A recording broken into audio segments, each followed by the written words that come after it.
Ya, pemirsa, perdagangan saham di Bursa Efek Indonesia baru saja ditutup. Kami akan membahasnya bersama Praus Capital. Ya, untuk membahas prospek IHSG, kami sudah terhubung bersama Alfred Nainggolan, Kepala Riset Praus Capital. Pak Alfred, kita lihat tadi bahwa IHSG ditutup melemah begitu ya. Dan apa saja analisis kinerja untuk lantai bursa hari ini? Ya, kalau untuk melihat hari ini memang tadi bahwa range pergerakannya tidak terlalu lebar ya, dalam kisaran yang cukup sempit, dan mungkin karena faktor tadi nilai transaksi kita juga tidak cukup besar hari ini, dan sebenarnya kalau kita lihat mungkin menjelang libur Lebaran, jadi memang kita lihat animo pasar juga nggak terlalu besar. Sementara kalau kita lihat hampir semua nggak ada banyak bicara sentimen individu yang cukup signifikan.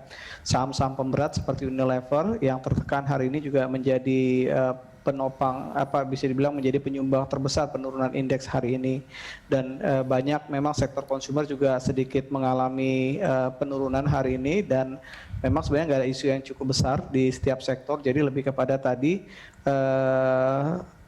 aksi penurunan lanjutan untuk saham-saham konsumer seperti Unilever yang banyak menekan IHSG, sama kembali lagi tadi minimnya nilai transaksi hari ini. Oke, baik. Ini untuk transaksi yang perdagangannya relatif kecil begitu ya. Kita lihat tadi Pak Alfred juga sempat menyebutkan soal mungkin ada pengaruh lebaran juga atau jelang lebaran gitu ya. Apakah ada pengaruh juga sell on May atau misalnya ada peralihan dana investor begitu? Ya, kalau untuk peralihan ya kemungkinan ada ya, kalau kita lihat tadi bahwa memang seperti misalnya aset-aset cryptocurrency relatif cukup naik ya likuiditas perdagangannya. Sementara kalau kita lihat di bursa saham memang dalam tren penurunan sejak tertinggi kemarin di bulan April, jadi kemungkinan untuk peralihan ada. Yang kedua, kalau bicara masalah sell on May, tadi secara statistik dalam 5-10 tahun terakhir sebenarnya tidak ada pola berulang, dan itu rata-rata terjadi acak ya. Artinya bahwa sangat tergantung sekali pada sentimen untuk kondisi di mana tahun tersebut. Jadi kalau bicara untuk kondisi hari ini memang kita masih belum melihat ada pola sell on May. Kita juga melihat memang penurunan transaksi mungkin karena faktor tadi aset cryptocurrency saat ini sedang mengalami hype-nya ya. Kita ngelihat dari sisi kenaikan hampir bisa dikatakan year to date ini naiknya sudah hampir 200%, dan ini mungkin yang mendorong banyak peralihan ke sana. Sehingga kalau kita lihat kondisi pelemahan memang pure karena menjelang libur Lebaran, dan ini memang selalu terjadi di hampir tiap tahun bahwa menjelang libur-libur panjang memang aktivitas di bursa relatif mengalami penurunan, apalagi memang tadi isunya nggak begitu cukup banyak.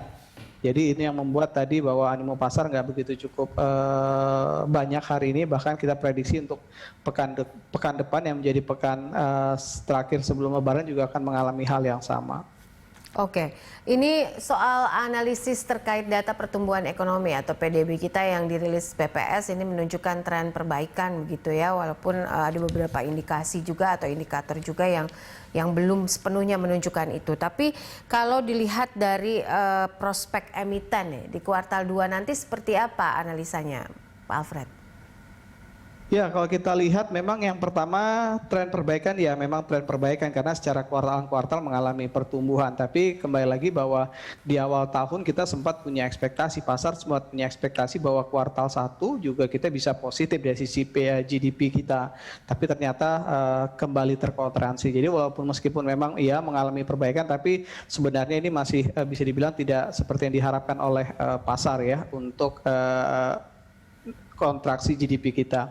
Nah, terkait dengan kuartal kedua kita memang melihat bahwa apakah dikatakan bisa tumbuh, sudah pasti bisa tumbuh kalau melihat nanti kuartal kedua kita pakai perbandingan kuartal kedua 2020, yang mana kuartal kedua 2020 adalah angka GDP kita paling rendah, sehingga kita melihat kita punya hitungan kalau GDP kuartal kedua sama seperti GDP di kuartal 1, pertumbuhan kita sudah di kisaran 3,8-4% secara year on year untuk kuartal kedua, jadi sudah pasti bisa tumbuh. Nah, kalau untuk terkait emiten, kita memang melihat bahwa emiten berbasis komoditi yang kemungkinan akan banyak menampilkan kinerja yang cukup baik ya, yang bisa dikatakan cukup superior. Karena apa? Karena tadi bahwa dengan melihat basis harga komoditi sampai di kuartal pertama bahkan sampai di awal kuartal kedua ini yang masih cukup solid, dan kalau kita lihat dibandingkan dengan tahun kemarin pertumbuhannya sudah rata-rata di atas 20%, tentu ini akan meningkatkan average selling price emiten-emiten berbasis komoditi kita. Apalagi tadi di tahun ini juga banyak emiten yang sudah mendorong kenaikan volume produksi mereka. Jadi kalau bicara masalah performa kuartal kedua, yang paling menonjol nanti emiten berbasis komoditi. Yang kedua mungkin lebih kepada tema recovery ya, seperti misalnya emiten perbankan kita yang sudah kita kelihatan di kuartal 1 juga sudah cukup bagus. Untuk performanya di kuartal kedua kemungkinan juga ada improve, karena sekali lagi bahwa performa emiten di kuartal kedua 2021 ini akan memakai perbandingan kinerja di kuartal kedua 2020 yang kita sama-sama tahu bahwa kondisi emiten di kuartal kedua adalah kondisi paling parah terkena dampak pandemi. Jadi akan ada recovery, tapi kembali lagi kalau bicara masalah mana emiten yang cukup solid bahkan bisa dibilang pertumbuhannya superior ya emiten-emiten berbasis komoditi. Oke, ini untuk emiten yang berbasis komoditas ini, seperti apa prospeknya Pak Alfred kalau dilihat mungkin dalam pekan depan dan juga soal emiten farmasi ini? Ya, kalau untuk bicara masalah prospek khususnya saham tadi, bahwa bicara masalah performa saham kan ada dua faktor, yaitu faktor fundamental dan juga faktor market. Jadi kalau untuk berbasis yang emiten berbasis komoditi, dari faktor fundamental kita meyakini bahwa resultnya akan cukup bagus. Bahkan di first Q kemarin sudah mulai ada sudah terlihat sekali indikasi itu, dan kemungkinan di kuartal kedua akan berlanjut. Tapi sekali lagi memang faktor market yang cukup berat. Kalau kita lihat tadi saham-saham seperti misalnya emiten berbasis CPO yang punya fundamental cukup bagus, ternyata tidak banyak terapresiasi di pasar sahamnya karena faktor market tadi. Jadi kalau bicara masalah performa saham dari sisi fundamental kita sangat optimis sekali ya, akan ada improve yang cukup bagus, dan ini mungkin bisa menjadi modal atau katalis positif bagi saham-saham di emiten berbasis komoditi. Tapi kembali lagi faktor market yang memang akan menjadi tantangan besar. Karena itu kalau kita melihat dalam kondisi yang seperti ini memang pilihannya lebih kepada saham berbasis komoditi. Nah kalau kita lihat saham berbasis yang farmasi memang sampai di full year 2020 khususnya kuartal 4 bahkan masuk kuartal 1 kita juga melihat ada perbaikan performa, dan ini memang tidak bisa dipungkiri karena memang di sektor farmasi belanja di sana cukup tinggi sehingga banyak berimbas terhadap emiten-emiten farmasi, tidak hanya emiten-emiten berbasis yang BUMN namun juga untuk emiten-emiten swasta, bahkan emiten-emiten besar seperti Kalbe Pharma juga result first Q-nya juga cukup bagus. Jadi dari sisi fundamental baik itu emiten farmasi ataupun emiten komoditi relatif cukup bagus. Tinggal tantangannya adalah dari sisi faktor marketnya. Marketnya yang memang banyak tidak memberikan ruang yang bagus sebenarnya bagi emiten-emiten tadi yang punya performa cukup bagus sampai di first Q 2021.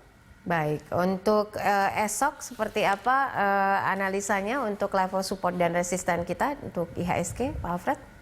Ya, kalau untuk besok mungkin range pergerakan juga tidak terlalu lebar. Kita melihat ada level support di 5.930 sampai di level resisten yang bisa dibilang level psikologisnya di level 6.000. Tapi kita melihat bahwa kondisi saat ini memang karena faktor tadi menjelang libur, dan kita melihat bahwa untuk akhir bulan ini kalau memang tadi bicara sell and news artinya bahwa secara musiman kebanyakan orang mengekspektasikan return IHSG di bulan Mei akan negatif. Kita justru sebaliknya bulan ini kemungkinan IHSG bisa mencatatkan positif, return positif, atau kita masih cukup optimis bahwa sampai di akhir bulan ini indeks akan bisa kembali bermain di level 6.100. Karena faktor apa? Rupiah hari ini juga cukup bagus, menyentuh level 14.200. Dan kalau kita lihat asing juga sudah mulai mencatatkan net buy yang juga cukup bagus, dan kemungkinan ini akan bisa berlanjut sampai di akhir bulan, dan itu menjadi isu yang cukup sensitif untuk menopang pergerakan IHSG.